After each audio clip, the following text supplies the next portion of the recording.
All right, ladies and gentlemen, it looks like Mr. Cosmos ZR is back at it again, and this is going to be something that is probably not going to be very traditional for all of you. This is a whole 10-minute video with sponsor, a whole 10-minute video about Genshin Impact story versus Wuthering Waves. It's got a skit as well. We're probably going to skip the sponsor because, well, we do our own LD Shop sponsors, but I'm excited to see just what this whole damn thing is going to be about. This is like a feature film, ladies and gentlemen, especially when it comes to Hakoru and Cosmos ZR. So let's go ahead, let's see what it's all about, because we have our own thoughts about the story between these two games.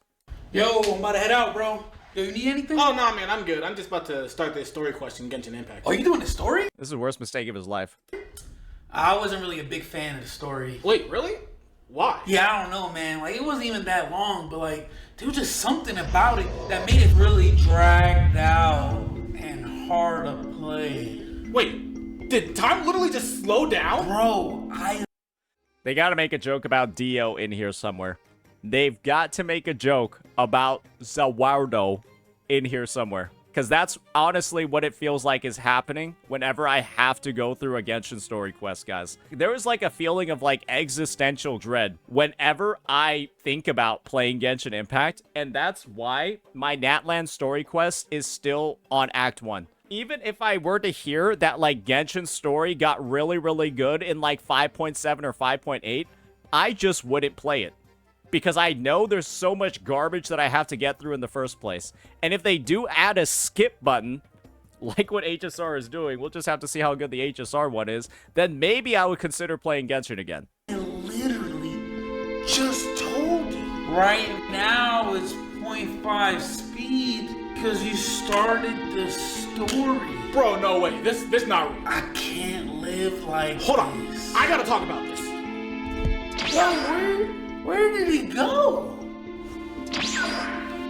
You know what? He's kind of right. And while he's slowed down, I have a lot to say about the Genshin Impact story. But before I do, let me tell you about today's sponsor, which is LD Shop. All right, we do our own LD Shop sponsors. This is a great integration, though. Actually one of the better ones I've seen. W to Cosmos. I really want to talk about the story. Even though the story quest is just about 2 hours, it can feel much longer, like it's really dragged out. And if I'm being honest, Genshin story quest can often feel exhausting to play through. It's like when you're running a 10-minute mile on a treadmill, but you're out of shape. Even though the distance will always be a mile, and the speed of the treadmill will make you finish the mile in 10 minutes, you get exhausted after 3 minutes. I would say it's more so similar to there being like a fucking 90-degree incline. Yeah, the distance traveled is exactly the same, but the issue is that it feels like you're going uphill the entire time on this treadmill, but you're getting nothing back. Imagine, it's like running uphill on a treadmill, but you're burning the same number of calories as if there was no incline at all. So you gain no additional benefit,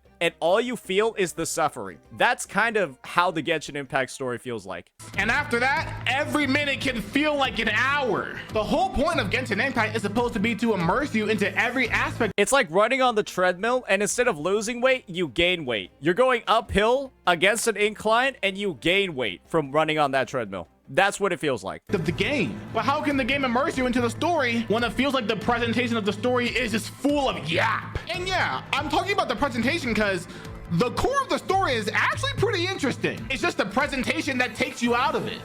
I mean, I'm gonna be real here. A lot of people say that the Genshin Impact story at its core is interesting, but I've said it once and I'll say it again. This is the core premise of the Genshin Impact story. Hey, Traveler! Hey, Traveler! I hear these people over here in this other region. They'll help you find out where your sister is. Hello, Traveler. I have no news about where your sister is, but we have this issue that we need to solve in our region. And I feel like you're the only person that's gonna be able to help us solve it. Can you help us solve it? Traveler, we should go help them solve this issue because they've asked us so nicely. And then maybe afterwards we'll find out about your sister. Traveler, thank you for helping us solve that issue. While we weren't able to have any knowledge at all about where the fuck your sister went, maybe if you go over to this other region, you'll be able to find out what happened to your sister. Traveler, let's go! Traveler, I see that you've entered our region, and you're looking for help to find your sister. However, we have no fucking idea where the fuck she is, but we have this issue that you could probably help us solve. Do you want to do that instead? On repeat, off cooldown, spamming it, every single region. And then at the end, after you've gone through all the bullshit of the region, have found out nothing, done a bunch of useless-ass story quests. Dainsleif comes over here, provides absolutely nothing of value, says like 3 cryptic things, and then you move on to the next region. Over and over and over again. It's been happening for 5 fucking years. I don't think that's a good story. I'm going to be honest. I feel like you could ask anybody who's played all the Genshin Impact story what is actually happening, and you'd probably get like 10 different answers. And when I talk about the presentation, I'm talking about how the dialogue is portrayed, how the characters express their dialogue, the shots and the angles of the characters, the pacing of the dialogue. It doesn't feel dynamic at all, and there's a bunch of monotonous yapping. It just feels like they don't give characters enough emotion or expression, since their expressions are literally straight out of the "I'm a video game character" handbook. You know what, though? It's better in Genshin than it is in Honkai Star Rail. Yeah, you want to know what Honkai Star Rail's like? You gotta hit this pose every once in a while. That's Honkai Star Rail. It's so pathetic, bro. Genshin is actually better in this department than Honkai Star Rail is, and Genshin is still bad. It's bad, but it's still better than HSR. That is how far the storytelling in these Hoyoverse games has fallen, and it's astounding that it's like this, knowing how much money these companies make. So little of it is going back into the games. And even though the lore can be super deep and intuitive, many of the lines pretty much feel like characters are reading off a script and are trying to info dump the entirety of the lore of the game into conversations. It doesn't really feel like there's much anticipation or build up, but rather just a bunch of yapping, explaining what's going on and where things are going, where you should be going and what you should be doing. Then out of nowhere, an important cutscene that low-key breaks the immersion even more because the emotion just wasn't there beforehand. There just doesn't feel like there's any real drama or suspense being built, any serious passion or conviction in the words. And it's pretty much just like you're being phoned a story. And I think the only cope that people have is that because they've been playing the story for so damn long, because they've been playing the story for 5 years, they've gaslighted themselves into saying that like the overarching lore is like actually good. Because that's really the only copium you could have at this point, right? I know the story is dog shit. I know experiencing it is bad, but it's like actually good, guys, because I don't want to be known as the guy that spent 5 years wasting my fucking life on something that's just arguably dog shit and mid. It's so not good. It's really bad. And people are just trying to convince themselves that they haven't been wasting their time for 5 years playing it. All this honestly makes it super difficult to get immersed into the story because you're stuck listening to characters drone on and on and on and on and on and on in the same monotonous positions, waiting for something interesting to happen, making you look at the clock, realizing it's only been 20 minutes when you feel like you've been playing for an hour. You want to know what felt like it took 20 minutes? Let me show you all a clip. I recently played the Stygian Onslaught endgame mode. Here's a little bit of the recording. Alrighty. Endgame, bro. Coaching pack, vacations everywhere. You want to see how long it took to actually get into the endgame? Brought under control. All right. Okay, half pound just endgame, bro. Okay. That was 3 minutes of dialogue just to get into the endgame mode. You just had to sit there watching a garbage conversation between 2 NPCs you don't actually give a shit about just to play the new endgame mode. It was so irrelevant and so unnecessary for a fucking endgame mode. It was ridiculous. And that's what these devs, like, thrive on. It's, like, boring you unintentionally at this point. I don't even think they're trying to do that. It just doesn't build any immersion because instead of feeling emotion and thinking, oh, what's gonna happen next? You're instead thinking, all right, I finally got through that lore drop dialogue. Jesus. Do you know the amount of relief I felt after I was finally done hearing the new Kaching VA butcher more lines? I was like, oh, thank God it's finally over. Jesus Christ, Paimon. All right, I gotta get to the next part of the quest now. But if you really think about it, it makes sense why they do that. Because once again, the game is supposed to be catered towards kids. And the whole point of it is that it's supposed to make it much more casual friendly and hold your hand through pretty much everything, making sure you are not missing anything and are able to follow everything. I could agree with that, right? Have you guys seen the design of Dainsleif? He looks like some shit a 5-year-old, maybe an 8-year-old would draw in like their drawing book of like a cool badass superhero. He looks so fucking lame, it's crazy, bro. Straight up, he has the lamest fucking design I've ever seen. It's understandable. Like, bro, look, dude, he's so fucking corny. What is this shit? I am the darkness. Like, bro, what the fuck is this? but it's not defendable in my opinion. There are many games that are mainly about the story, but keep you fully immersed and don't make you feel like you're reading a dictionary or a thesaurus. No! Help me out already! Gosh. Bro, you're still slowed down? Bro, just do something! What am I supposed to do? I don't know how to take you out, and I'm not finishing the Genshin story. Hey, I guess he's stuck in slow motion for the rest of his life. Now, imagine if this actually happened. I would have caused at least a year of suffering for somebody because I started the Natlan story quest and I just haven't picked it up since. Turn on the Wuthering Waves story. Wait, what? Trust me, it'll fix everything. All right, hold on. God damn, she got some cheats. I mean, yo, I told you it was gonna work, right? Wait, Lupus Ash literally took you out of 0.5 speed? Yeah, I mean, it's all about immersion, bro. You know what I mean? Like, they kind of got the pacing just down pat. I mean, look at them cheeks. Are you not immersed? Damn, them cheeks are insane. That's what I thought. And do you see those expressions? She's like actually talking to you. Damn, she pout. She snapped. She's sniffing. Hold on. Hey, which company makes more money? Which company's putting in more effort? It really makes you wonder. And I'm just surprised that there aren't more Genshin Impact, Honkai Star Rail, ZZZ players that are just like, man, why are our devs so fucking lazy? Should we really be giving these lazy fucking paycheck stealing bums that are designing and storyboarding the story? Should we give them any more money? Why are we even donating to these absolute freaks who are putting in zero effort and have made no real improvements over 5 years, and in some cases have actually gone down in quality, like how ZZZ 2.0 is one of the biggest drops in quality compared to patches like ZZZ 1.4. 2.0 is genuinely far worse than what ZZZ 1.4 was. It's crazy, the drop-off that the game has had. It's insane. How does he keep doing that?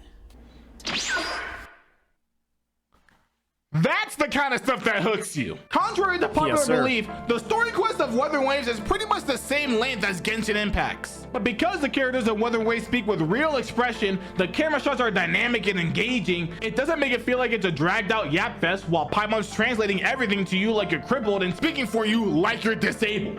It's almost like they're trying to make cinema instead of just explaining to you what's happening in the story. Yeah, and you want to know the biggest example of show not tell?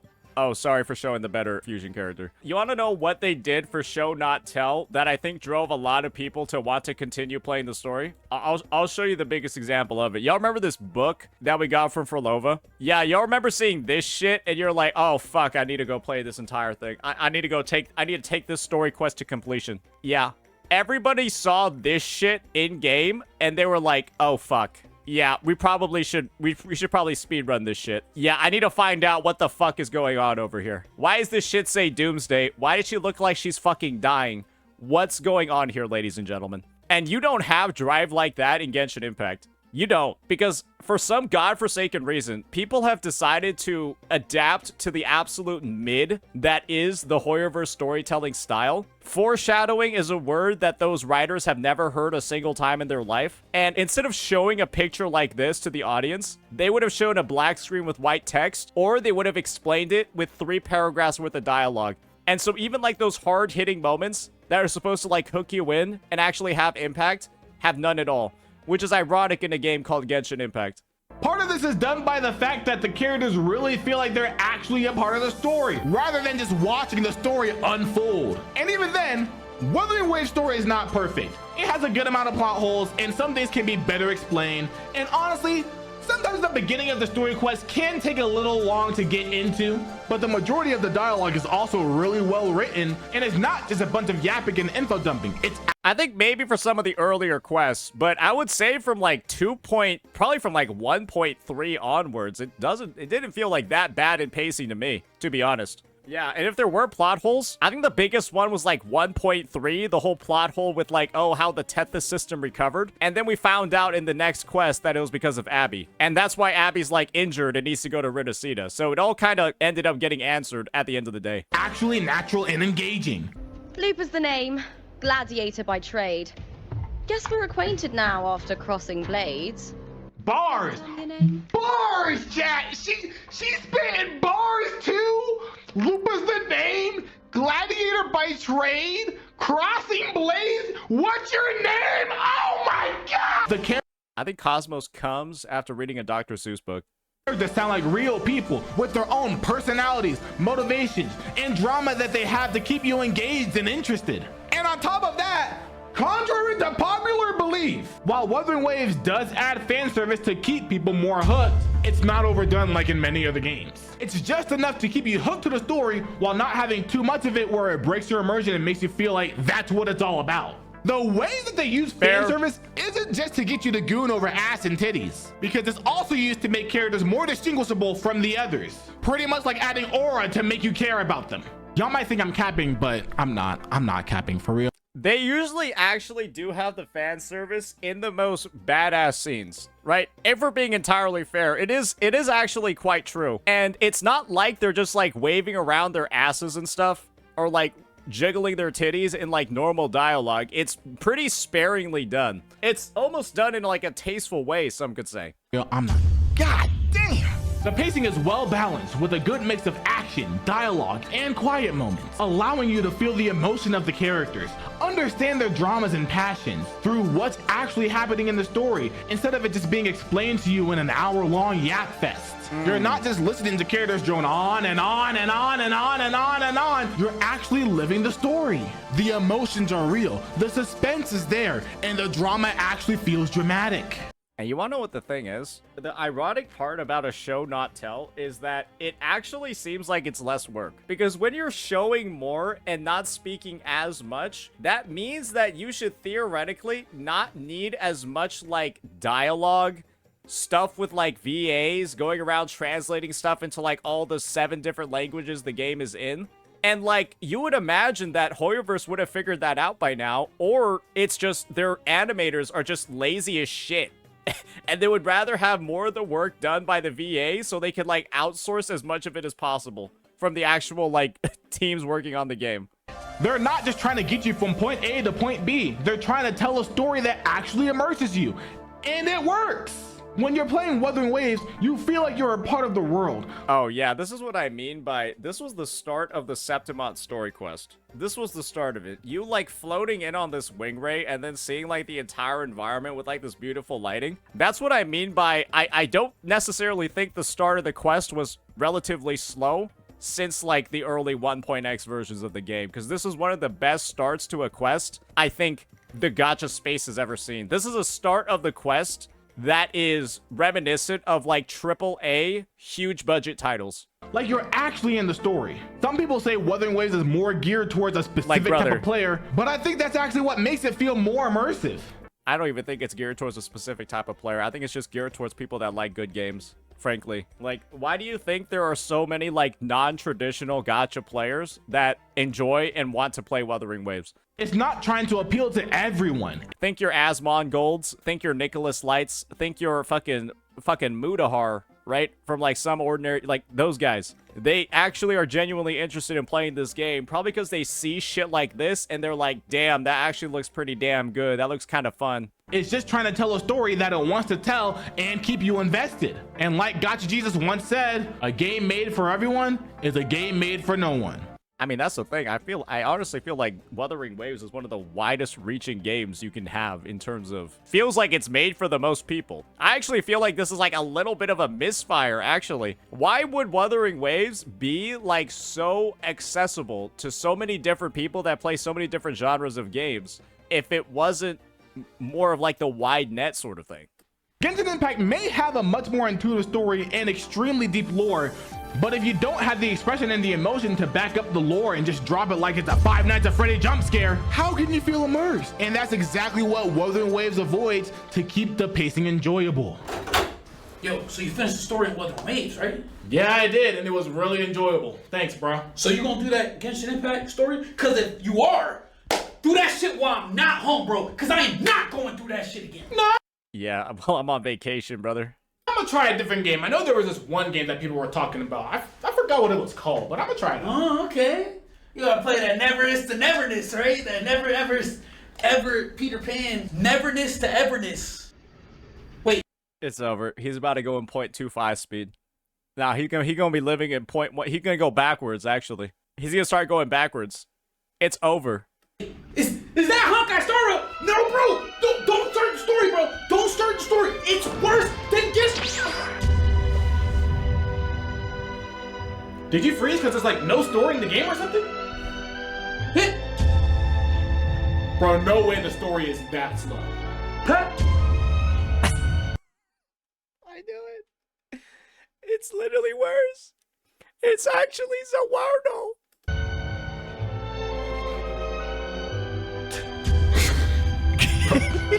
I like how he had to laugh as well. No.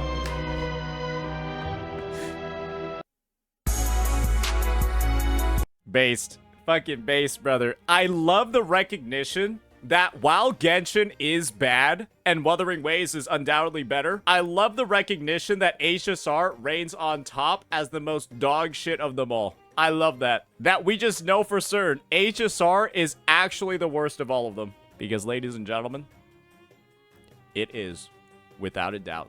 It's some doggy doo-doo dog trash. Holy shit.